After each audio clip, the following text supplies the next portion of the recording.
Panonska Hrvaška ni nikdar obstajala, pač pa Slovenije, kakor so tamkaj živeči Slovenci imenovali svojo deželo, ki je segala od Sotle do Korduna in od zgornje tretjine Bosne do Donave. Meja med Slovenci in Hrvati v tistem času je zelo jasna.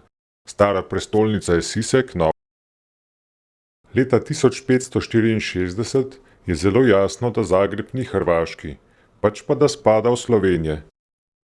Da bi zameglili resnico, Hrvati lažejo, da je treba besedo Slovenec razumeti kot Hrvat.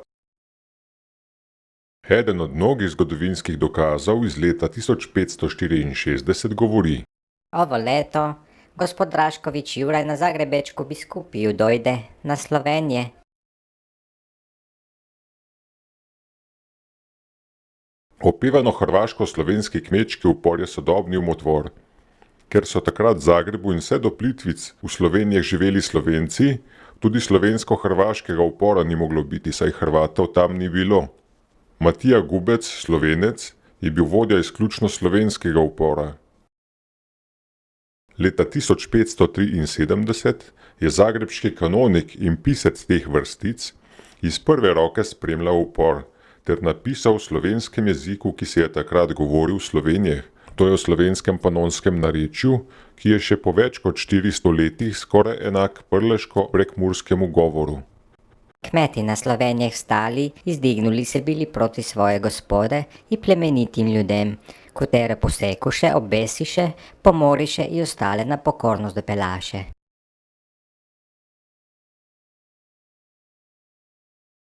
Odkot pa potem Hrvati v Zagrebu in širši okolici? Hrvati so se kot vrhna vladajoča plast plemstva pred Turki iz severne Dalmacije umaknili v Slovenije, pobili slovenske plemiče ter prevzeli njihove gradove in oblast.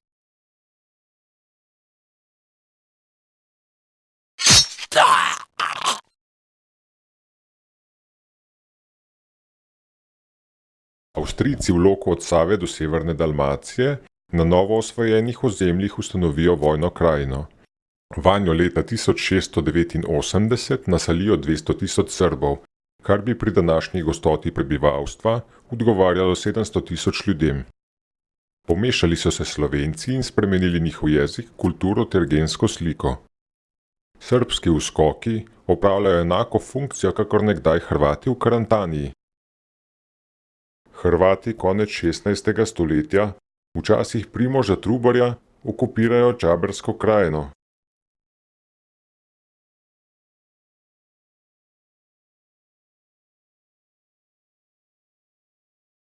Do 19. stoletja je hrvaški jezik mnogo bliže v slovenskemu kot danes. V Dalmaciji na star čakovski govor od 15. stoletja čedalje bolj vplivajo štokovski srbski prebežniki pred Turki. Leta 1850 na Dunaju sklenejo Hrvati za svoj knjižni jezik prevzeti Vukov hercegovski govor, ki je del srbskega jezika. S tem se hrvaški in srbski knjižni jezik združita. Hrvati namesto kaj uvajajo što, preimenujejo celo vrsto krajev, Reka v Rijeko, Belovar v Bjelovar, Sisek v Sisak, Osek v Osijek, Jasenovac v Jasenovac in tako dalje. Prav tako preimenujejo osebna imena in druga imena.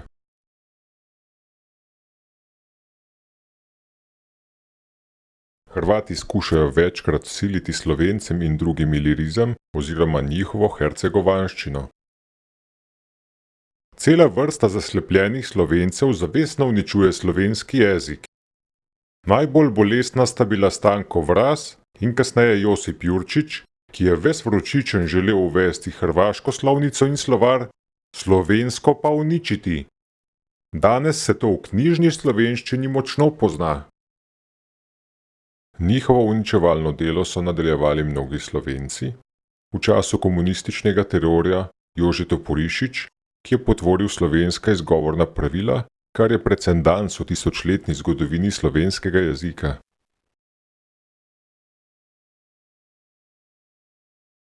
Zavezniki leta 1915 Italijanom v zameno za vstop v Prvo svetovno vojno obljubijo slovensko Goriško, Istro in Trst.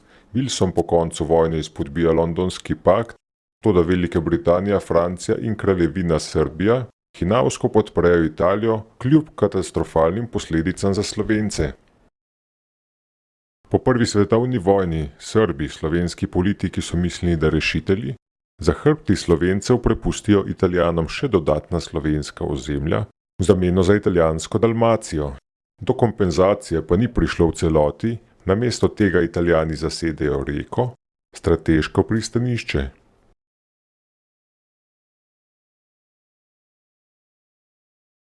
Še leta 1918 obstajajo na območju kasnejše Hrvaške trije narodi in tri politične enote: Dalmacija, Slavonija in Hrvaška. Hrvati politično okupirajo Dalmatince in Slavonce ter jih začnejo poimenovati Hrvati, čeprav to nikoli niso bili. Ime Hrvati razširijo čez vse tri zgodovinske narode, Slavonce in Dalmatince pa kot naroda in politični enoti ukinejo.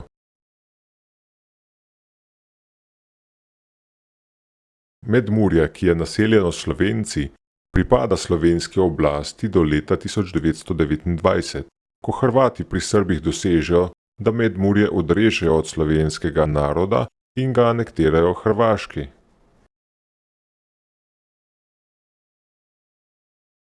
Istra brez Reke se je štela za slovensko ozemlje, kar kaže tudi razmejitveni pas med Jugoslavijo in z Italijani okupiranim ozemljem. V tem času Hrvati še ne razmišljajo o okupaciji Istre.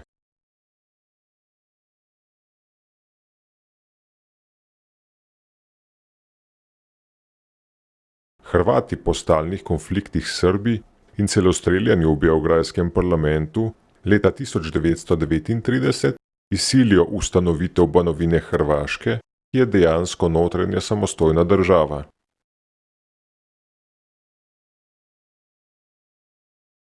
Hrvati 10. aprila 1941 v dogovoru s Hitlerjem ustanovijo fašistično NDH, ki udejanja Hitlerjeve bolestne vizije. Hrvati okupirajo 20 kvadratnih kilometrov slovenskega ozemlja pri Čatežu in so četrti okupator Slovenije, čeprav po vojni Tito strogo prepove govoriti in pisati o tem. V skrbno varovanih načrtih imajo Hrvati namen okupirati Slovenijo in Slovence vse do Trsta.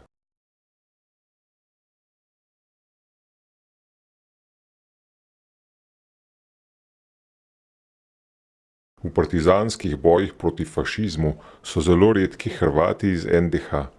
Titova statistika govori le o žrtvah vojne na Hrvaškem. Mnoge Srbe, Bosance in Slovence, ki so jih pobili Hrvati, enačijo s hrvaškimi žrtvami za svobodo.